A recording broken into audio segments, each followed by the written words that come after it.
So yun pa mga ka-journey, isang magpapalang araw sa ating lahat mga ka-journey.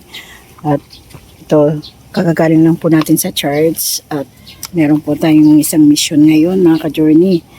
Yan, pagpasensyaan nyo na ako, nakabihis pa akong pansamba dahil nga po ay di po natin dapat kalimutan na magpasalamat sa ating Panginoon Diyos. Kasi po mga ka-journey, meron po kasi kaming isang mission po ngayon na may isa po tayong butihing nagmamahal sa isa ka pong kasama sa trabaho na si Ate Donna. Siya po ay may asawang paralyzed or stroke. Yun po. Sabi niya sa akin ay nakailang stroke na daw po yung asawa niya. At meron din siyang isang anak. At yun nga po, yung anak niya ay babae. Mag-aaral na ngayong pasukan. Si Donna naman po ay 43 years old. Mas matanda pa po ako sa kanya. At yun nga, nagkasama kami ng 2 linggo dahil absent nga po ako ng 1 linggo.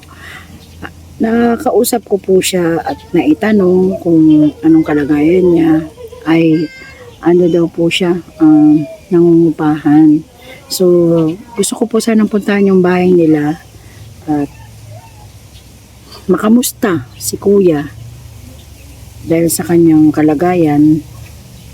Tapos si Donna rin po, makausap din po natin siya ng kaunting paliwanag lang po para po maging makilala nyo rin po siya dahil siya po ay masipag na asawa para po sa kanyang pamilya na yun nga po na isalaysay niya nga sa akin na ilang taon na daw po na stroke yung asawa niya mga ka-journey. At siya lang yung gabi po ang kanyang pasok. Bali pagkaparehas po kami ng shift, puro gabi lang po yung pasok ni Donna. Kasi hindi ko po siya matatawag na ate. Sa una tinatawag ko po siyang ate. Kala ko matanda na siya. Yung pala pistot. Ako pala yung matanda mga ka-journey. Ano siya?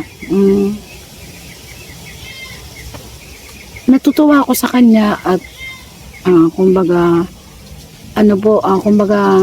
masaya ako yung nakilala ko siya, magaang yung loob ko sa kanya. Tapos ang isa pa mga ka-journey, hindi mo sukat akalain ilang taon at nakayanan niya yung asawa niya kasi yung asawa niya na po hindi na siya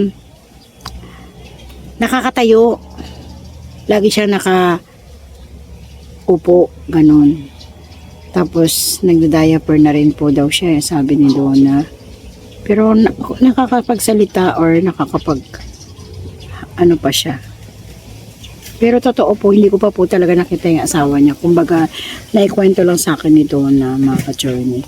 At gusto ko po sana siyang sorpresahin na puntahan siya sa bahay nila. Kasi sa chat lang po kami nag-uusap dahil nga po sabi ko nga sa inyo, mga nakaraang araw nagkaroon kami ng mga yun nga na-hospital ako, na-hospital din si Kuya Noy, tapos nagpahinga, hindi nakapasok, pero nagpaalam naman po ako ng maayos kay ate doon po sa amo namin at sa mga kasama namin at willing naman po daw akong bumalik kung kailan ko gusto, sabi niya Ate Liberty. At syempre nagpapasalamat ako at nagkaroon ako ng katulad niyang amo at nauunawaan niya po kung anong sitwasyon ko sa ngayon. Gusto ko lang po mga ka-journey na mabisita siya or makita ko po si Ate Donna bago ko pumasok ng Lunes. Kasi sabi niya pag pumasok daw ako sa Lunes, siya naman yung mag-off kasi nga madami na daw siyang labahin. So sabi ko naman, madaya ka kasi kung kailang papasok ako, saka naman aalis. Kasi sa totoo lang pa mga ka-journey, pag marami po kasing mga tao, ang pagiging tendera ay 2 lang kami tapos isang tagaluto. Si Perla, yung tagaluto, yung kapatid po ni Ate Flor. So masarap silang kasama, sobrang sarap po dahil ka-church member ko rin po si Perla, mabait din po siya. Gusto ko lang po gusto ko pong tulungan si Donna sa pamamagitan ng Kung meron akong makakayang ibigay sa kanya, gusto ko siyang tulungan mga ka-journey. Tapos, siyempre, nauunawan natin bilang isang magulang, kahit isa lang yung anak niya, nahihirapan po siya, lalo na nangungupahan po siya ng bahay. 1,000 po yata mahigit yung upa nila plus kuryente at tubig. Maliit lang daw po yung bahay niya eh. Sobrang proud ako sa kanya mga ka-journey kasi kaya niyang, bihira po yung gano'n na mga ka-journey na makayanan mo ang lahat, ikaw lang mag-isa, tapos mag-iisip ka ng pagkain, mag-iisip ka ng para sa kalusugan ng asawa mo, sa gastusin sa bahay, tapos always kang panggabi na pumapasok. Tapos alam niyo po ang kinaganda ng mga ka-journey, yung amo namin, bilang siyang laging bigyan siya ng ulam, kung ano yung kailangan niya minsan, binibigay ni ate. Yun po, yun yung kinaganda at nauunawaan din siya ng amo namin. Dahil siguro si Ate Liberty, nanggaling din siguro siya sa kahirapan nung araw, kaya nauunawaan niya po. At yung ibang kasama namin, katulad ni Perla, minsan, naabutan din niya po yata si Donna. Yun din po kasi yung kwento nila. Kasi nga, sabi ko nga po sa inyo, 2 weeks pa lang po kami magkasama mga ka-journey. At masaya. Masaya po. Yung una kasi pag halimbawa, kapapasok mo lang, tapos yung expression ng mga mukha, katulad ko, ang dami nagagalit sa akin mga ka-journey, di ba sabi nila, pangit ako, mabang uso ko, tapos yung mata ko, di ba, ganon, kung tumingin, ganyan. So, ito na ako eh. Kumbaga, ganun din yung tingin ko sa ibang tao na una, titignan mo si Donna, mataray, hindi umiimik, hindi nagsasalita. Pero kailangan, syempre, kakapain mo yung ugali ng tao. Yung talagang magaling kang makisama, ayun, boom. Siguro, kinabukasan na gamay ko na agad si Donna at saka si Perla. Si Perla, masarap kasama kasi ipapaliwanag niya sa'yo, ituturo niya sa'yo kung ano yung dapat mong gawin. So, masaya ako na isang tindera. Sobrang saya ko mga ka-journey. Kaya sana mga ka-journey, kayo din pag ma-vlog ko na po si Donna at makita nyo po yung kalagayan niya, sana mahabag din po kayo sa kanya mga ka-journey. Kasi ako, kung malaki lang ang sinasahod ko tapos may kakayahan akong ibigay yung kailangan niya, gagawin ko mga ka-journey. Pero saan din po makakaginawa din tayo. Siyempre, hindi naman madalian yan, step by step, lalo na pareho din yung sitwasyon namin na may mga problema tayo mga ka-journey. Pero laban lang, sabi nga nila, laban lang ang buhay. Kailangan natin lumaban sa hamon ng buhay. Kasi kung susuko nga naman tayo, paano na yung mga natira sa buhay natin? Paano na yung mga anak natin? Kahit na sabihin mong malalaki na sila, may mga natirang maliit. Siyempre, ang unang iisipin natin mga ka-journey, yung ating maliliit na anak. Dahil hindi pa nila kaya mag-isa. Puti sana kung yung mga katulad ko, yung mga anak ko, mayroon ng magagandang trabaho. Gano'n, di ba mga ka-journey? Mga nagsisimula pa lang, di naman po eh. Pero sa saan at magiging maayos din ang lahat. At yun nga po sa lahat din po para kay Kuya Buknoy na nag-pray at nag-chat at nag-comment sa amin na pagaling ka Noy, mag-ingat ka palagi. Maraming salamat sa inyo mga ka-journey dahil hindi kayo nawawala. Nandiyan kayo lagi nakasupport sa mga vlog namin. Tapos sa pag hindi nyo po pag-skip ng ad, sobrang salamat pa mga ka-journey. At ganun din yung mga tumutulong po sa amin. Sobrang salamat dahil nandyan po kayo. Yung mga tumulong na mabuo ang aming bahay. Maraming salamat din kay Kuya Mando, kay Ate Flor at sa pamilya niya. Maraming salamat. Lalong-lalo na kay Tita Charmaine. Ayun, si Tita Charmaine ay lumipad na ng eroplano papunta ng Australia. Ingat ka dyan, tita. At sana bumalik ka agad, charot. Ingat ka dyan. At alam kong mag-ano kasi siya ng kanyang kalusugan. Pa-check kasi doon ang kanyang doktor sa Australia. Ingat ka, tita, at yung anak. At miss you so much po. At kay Tita Butchik naman, na tumulong din po sa amin, magpaabot ng tulong sa aming pagmamahal po sa aming bahay, ay maraming salamat din sa iyo, Tita Butchik. Siya rin naman po ay meron din karamdaman dahil may operasyon din siya. Sana po, Tita Butchik, gumaling na kayo at maging okay po ang magiging operasyon nyo sa inyong date ng operasyon at mawala na lahat ng sakit na nararamdaman mo upang makapagtrabaho ka na ng maayos. Ganun din po si Tita Jo ng USA. At Ate Jo, maraming salamat sa pagmamahal mo sa amin, lalo na kay Kuya Noy. Napakabait mo kahit na alam ko na may nararamdaman ka din. Sobrang thank you dahil ang bait mo sa aming pamilya. Sana gumaling din po kayo at makapasok na rin po kayo sa trabaho nyo dahil mahirap po kasi ang magkasakit. At si Ma'am J ng Middle East, ganun din po. Ma'am J, pagaling po kayo. At yan, sabi nga niya, welcome to the,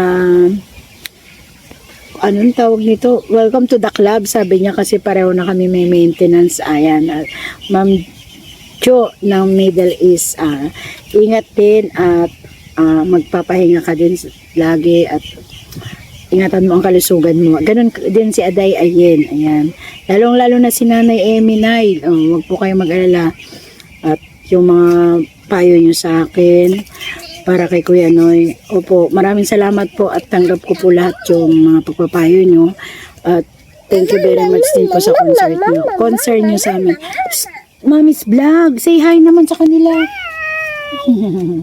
Ayan, so yun po. At yung iba pa po na nagmamahal sa amin, maraming salamat po. Sana po wag kayong magbago at lagi kayong wag makalimot sa amin. Yan po yung talagang hindi ko maipaliwanag sa puso ko dahil hindi mo sukat akalaing marami na kayong nagmamahal sa amin. Lalo na kay Kuya Noy. Lahat po ng silent viewers dyan, maraming salamat po at sa lahat po ng napadaan sa vlog po namin. Maraming salamat po sa pag-view nyo ng aming vlog. Sana po wag din po kayo mag-skip ng ads. At sa lahat po ng bagong subscriber po na sa amin. Alam ko po nadagdagan po talaga yung subscriber namin eh. Maraming salamat po sa inyo. Si Tita ng Norway, mag-ingat ka din po Tita ng Norway. Siyempre, sakit-sakit din ang tuhod natin. Ayan. Ingat ka palagi Tita ng Norway. Mahal na mahal din po namin kayo. At si Tita Lins ng Hong Kong. Ayan, maraming salamat talaga sa inyo Tita Lins. At andyan kayo, lagi kayo nanonood ng mga vlog namin. At nandyan kayo sumusuporta po sa amin. Maraming salamat din po. At yun, baka sa susunod na vlog ko naman po ay yun yung sorpresa ko para kay Donna mga ka-journey. Sobrang na-excite na ako. Abangan po natin mga ka-journey yung mga susunod na magaganap para po kay Donna na kahangahangang babae at sobrang sipag niya sa kanyang mag-ama para mabuhay sila. Dahil may kapansanan nga po yung asawa niya. So, proud ako sa iyo Ate Donna. Proud ako sa iyo Donna. Sana lumakas ka pa sa araw-araw natin pagtatrabaho, sa pagtatrabaho mo, sa pamilya mo. Sana maging strong ka talaga. At marami akong natutunan sa iyo. Napakasipag po niyan sa kantin. Grabe. Sobrang sipag niya. Diyan ko sa kanya. Kaya lang naiiya pa kasi kung ganong gumalaw dahil siya as in 4 years na po yata siya nag-work doon. At si Perla ay nasa 8 years na. So, sobrang bait ng amo kasi tumagal po ng ganong katagal lang, di ba po? At Ate Liberty, ayan. Kay Kaloy na baby, ayan. Hello sa'yo. At sa lahat pa ng bumubuo ng ladies ng Kabukiran. Ayan. O, tingnan nyo mga tingnan nyo yung aming place. Ayan, may duck. O, tingnan nyo yung tubig ng irrigation. Kasi nga po, yun sa damo daw yan. Mga lumang damo. At ito na yung mga nilaban ko. Ang dami.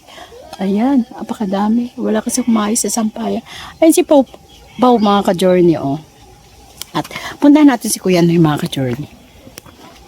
Ayan. Ay, kumakain pala siya. Kasi galing nga kami ng church, mga ka-journey. Pahango na nga ibang sinampay. Kasi baka biglang umulan. Maghango tayo, mga ka-journey. Yan. Pa, what's that?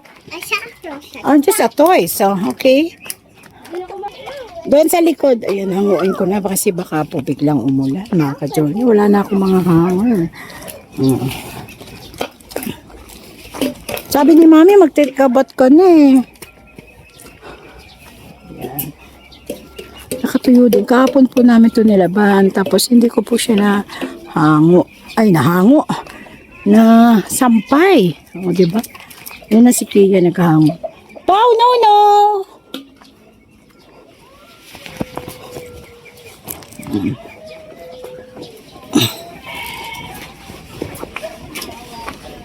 Yan, dalawa na lang. Meron pa tayo sa likod. No?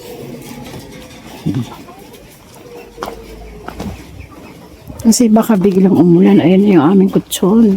Pinainitan muna natin. Ayun pa yung iba, mga ka-journey. Oh, ayun pa. Oh, nakawa ka mo to. Anguin ko yung iba. Dami din namin nilaban. Si Denden po yung naglaba. Ako yung nagtapos. 2 timbay na tira. Tignan niyo yung aming house. Diba? Anak.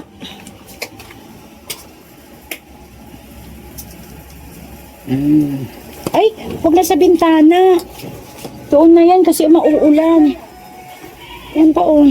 Meron pa dito. Kasi uulan na. Pa, what's that? You like Holy Hope? Holy Hope? Holy Hope.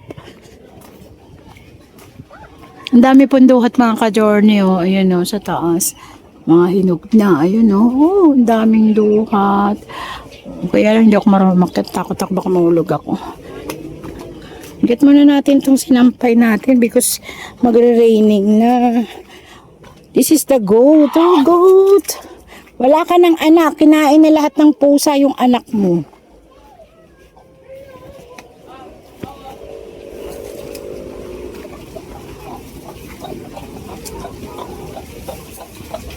Wala.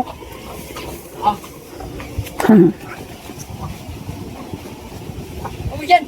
Dirty yan. Oh. Ano nangyari? Babalik ka pa? Kakain? Ay, umuwi sila. Oh. Oh. Ay, Yash, nagtrabaho po si Yash, mga ka-journey. Ano yung tsura ng anak ko? Palitan mo muna ng tsinelas mo, panlakad mo yan eh. Yan, ang bait ni Yash kasi may sahod daw siya. May sahod ka ba?